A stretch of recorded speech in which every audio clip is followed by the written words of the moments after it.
So I'm going to go over the 3 advantages and disadvantages of using social media to communicate in our relationships and like our daily life. The first one I'm going to go over is one of the advantages to communicating with social media, and that's that we're able to form hyper-personal relationships, and without social media this wouldn't be possible. We're also able to connect with people all over the world in a different way that we probably weren't able to do so before. That's why you see like a lot of international relationships and kind of moving across the country to meet that person that you met online that you probably wouldn't have done so if it wasn't for the internet. These type of relationships weren't as popular as they are now, obviously, because we have many more means to communicate with people all over the world. 2 is we're able to keep up kind of the same thing but different. Maybe if you have like a spouse or a partner, boyfriend, girlfriend, and they move to another state, there's basically a bigger possibility to keep that relationship going through like video chats, instant messaging, things like that, and communicate in a way bigger way than we ever were able to do. And in the future, it's probably going to be even crazier than it is now. So yeah, it kind of leaves the door open for those relationships to actually, exist and continue in a healthy way. A lot of the time before, people probably didn't make it as well as they can now. Number 3 is the synchronous messages. We're able to instantly communicate back and forth and, send out a text and get a response like instantly versus having to wait like days for a letter to get in the mail. So again, that's another benefit of using social media, is you're kind of always in that constant contact with your partner and able to get those answers right away. And even communicate, about like your day and everything else, and not have to wait hours for a response.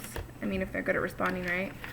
And so the 3 disadvantages of using social media to communicate are, number 1 is, so using the cues filtered out theory. Like, you can't see the other person's reactions to like what you said, or like their response, their body language, so you're kind of missing that part of it.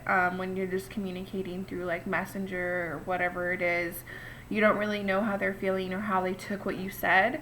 So that's a big one for me. I always look at someone's like facial expressions when I'm talking to them to kind of like gauge how they're taking my responses and maybe the things that I'm saying, and that lets me know if we're on the same page or not, or if they're understanding me.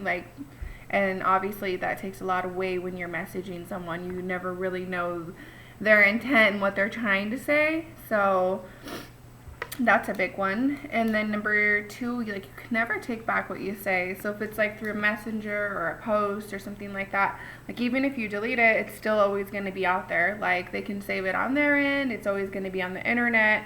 So it's not anything that you can take away. So once you put something out there, you better be sure it's what you actually wanted to say, because it doesn't go away. It's viral. It stays on the internet.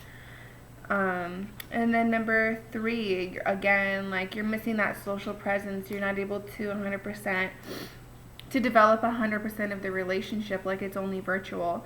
So when you see these long distance, meeting someone in another country, and it's like so great, and like you're fall in love, and then when they meet, the 50-50 chance, like, that's going to work out because it's only virtual. You're not able to develop that like intimacy of having that in-person relationship and actually really get to know the other person, because anything sounds great like over the phone or in messages. Like, they can sound perfect, but that doesn't mean that your energy and is going to match up. So that's another one of the disadvantages of relationships, is spending so much time and it possibly not working out because you don't really know that person. So those were my 3 advantages and disadvantages of social media relationships and my personal opinions on them. Thank you.